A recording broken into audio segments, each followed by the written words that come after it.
Dear friends, நாம் இந்த வீடியோவில் வெந்தய குழம்பு எப்படி சுவையாக செய்வது என்பதை பார்க்கலாம். வயிற்று வலி நீங்க உடற்சூடு குறைய நாம் வெந்தயத்தை உணவில் சேர்த்துக்கொள்ள வேண்டும். வாங்க நாம் இப்போ வீடியோக்குள்ளே போகலாம். கடாயை சூடு பண்ணிவிட்டு அதில் 1 டீஸ்பூன் அரிசி சேர்த்துக்கணும். அப்புறம் 2 டீஸ்பூன் வெந்தயம் சேர்த்துட்டு கொஞ்சம் பெருங்காயத்தூள் சேர்த்து அதை லேசாக வறுத்து எடுத்துக்கணும்.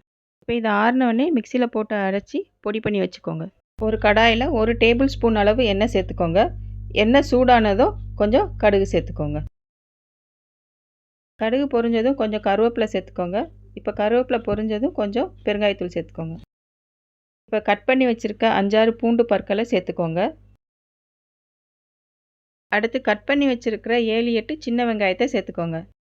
வெங்காயம் பூண்டு நல்லா வதங்கினதுக்கப்புறம் 1/4 டீஸ்பூன் மஞ்சள் தூள் சேர்த்துக்கோங்க.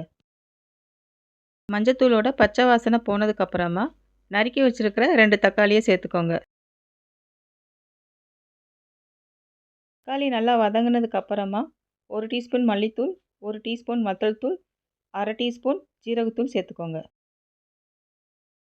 தேவையான அளவு உப்பு சேர்த்துக்கோங்க. நெல்லிக்காய் சைஸ் புளியை தண்ணியில் கரைச்சி ஊற்றிக்கோங்க. குழம்புக்கு தேவையான தண்ணி சேர்த்துக்கோங்க. 2 நிமிஷம் நல்லா கொதிச்சதுக்கப்புறம் அரைச்சி வச்சுருக்க பொடியை சேர்த்துக்கோங்க. 5 நிமிஷம் மிதமான தீயில் கொதிக்க வைங்க. கொஞ்சம் கருவேப்பிலை சேர்த்துக்கோங்க.